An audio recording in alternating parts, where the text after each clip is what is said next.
Hello and welcome to the channel. My name is Annalisa and today I'm taking part in the Growing Garden Art Challenge hosted by Dina Tollefson, who is someone who really likes to support a lot of other artists and make some really beautiful art herself. She will be linked below, as will the playlist of all the people taking part in this challenge. So the idea of this challenge is that it is spring and all of our gardens are starting to grow, at least if we live in the Northern Hemisphere. So a bunch of us are painting scenes that take place in gardens, or garden creatures, or garden plants, just anything having to do with gardens. And so I was thinking of doing another fairy garden piece, or something with a lot of magic going on, because that's kind of my thing. But then I saw a scene that was taking place in my own backyard, and so I decided I wanted to paint that. So basically, I have 3 cats, and we also have a bird feeder at our house. And our bird feeder is suspended from a tree such that the cats cannot get to it. However, the cats do really like to watch the birds and think that they can catch the birds. And so one day, one of my cats, one of the yellow ones, was trying to stalk the birds, and we have a hedge that separates our patio from our backyard, and so the cats will go into this hedge to try to stalk the birds because they're hidden, right? And so they're not always very mindful of their back ends, so we often end up with a scene like this in which the behind and tail of a cat is sticking out of the hedge while the rest of them is inside it trying to watch the birds.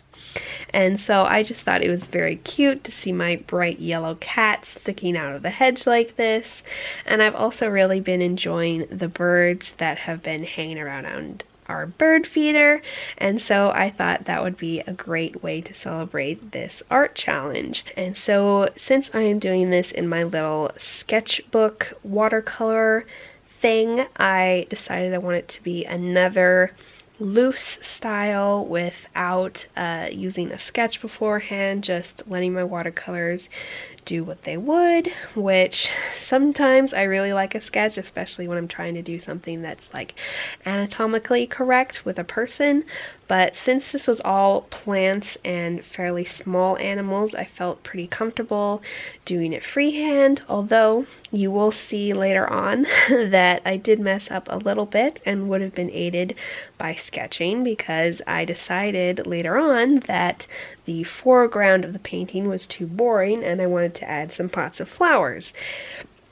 And of course, adding things to the foreground of a watercolor painting is very difficult unless they are very dark things, because obviously normally it's going to be transparent. And so the flowers that I end up adding to the foreground don't look nearly as good as they would have if I had planned that ahead. But sometimes I have a lot of trouble coming up with all the ideas of how I want to compose something until I've done a lot of it, and then I can kind of judge what it looks like from there. But that, of course, is the advantage of doing thumbnails, or little colored versions of what you hope your final piece will be. But I just jumped straight into this, and so it didn't turn out perfectly, but I did have a lot of fun making it, so I'm not too upset about that.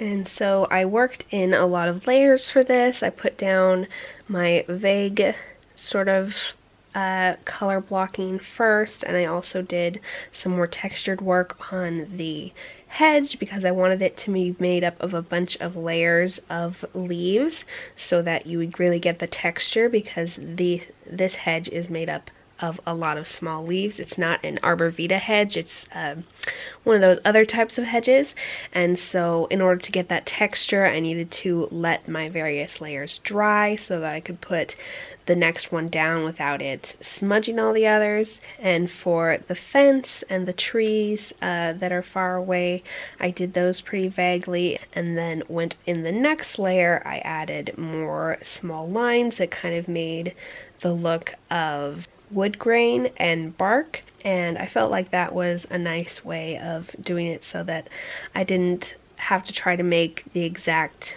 right thing I wanted to the first time. I could just have it vague and then add details. I think that works pretty well for me. And then for the flagstones up front, I replaced our cement patio with the flagstones because I really like how flagstones look in paintings. I enjoy making them. And then I did one layer of those that was the stones outlined, and then I did a smudgy layer that was to do like the mortar between them.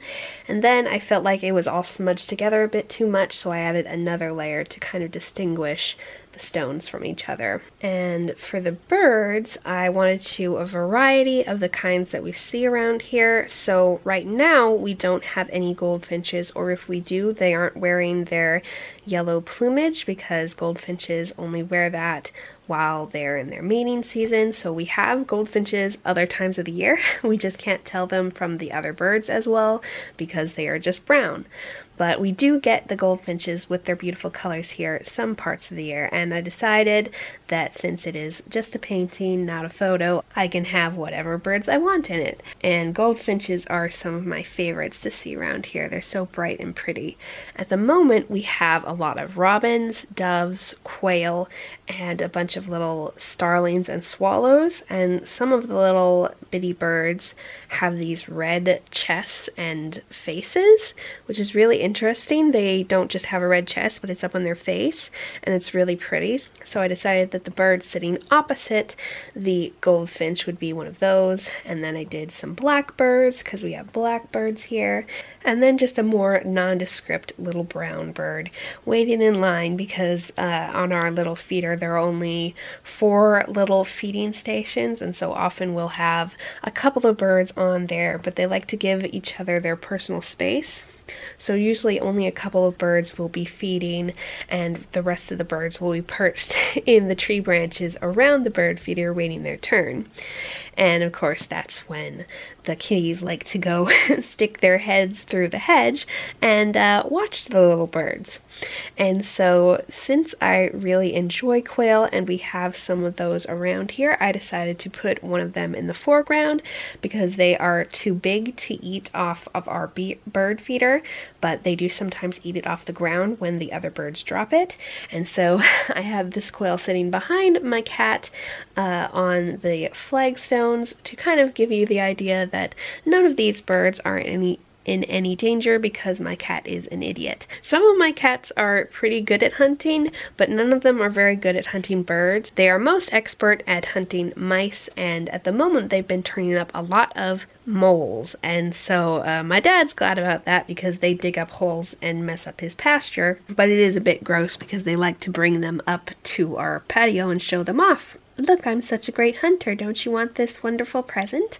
But they aren't very good at catching the birds, so we're very happy about that because obviously if they were good at catching the birds, we wouldn't be able to keep our bird feeder because that would just be drawing poor little birds to their deaths. And so you can see I've been adding these pots in the foreground, and my mom really likes potted flowers because that way we can have them on the patio, because right outside our back windows, like our bay window that is right next to our dining table, is the patio, so we can't have like flowers in the ground there. We have to have potted flowers to be able to see them from there.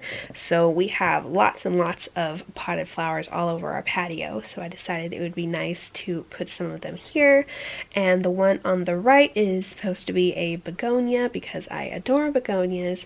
And we have one, and we also have one blue pot, though the begonia and the blue pot are not together.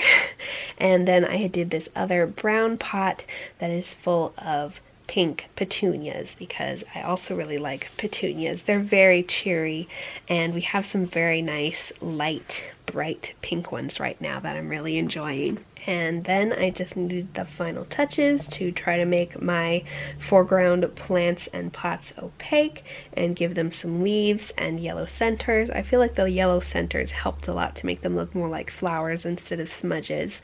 And then finally I added the leaves to this tree because this is a honey locust tree.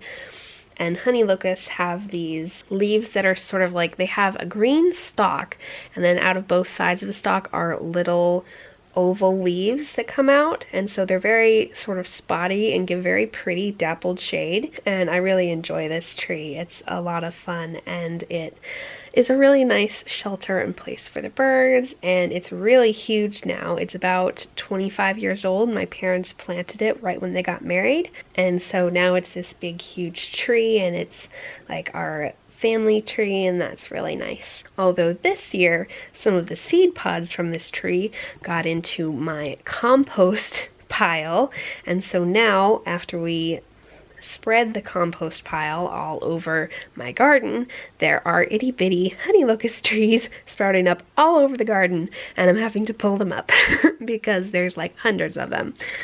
So it can cause some problems with its many seed pods, but if you can manage to keep them out of the compost pile, they usually won't actually sprout. So I would love to know if any of you have bird feeders or pets, cats or dogs, or some other interesting creature like a reptile or fish, and what kind of birds you see around outside where you live, and what is your favorite flower to grow in your own garden or yard, or indoor houseplant.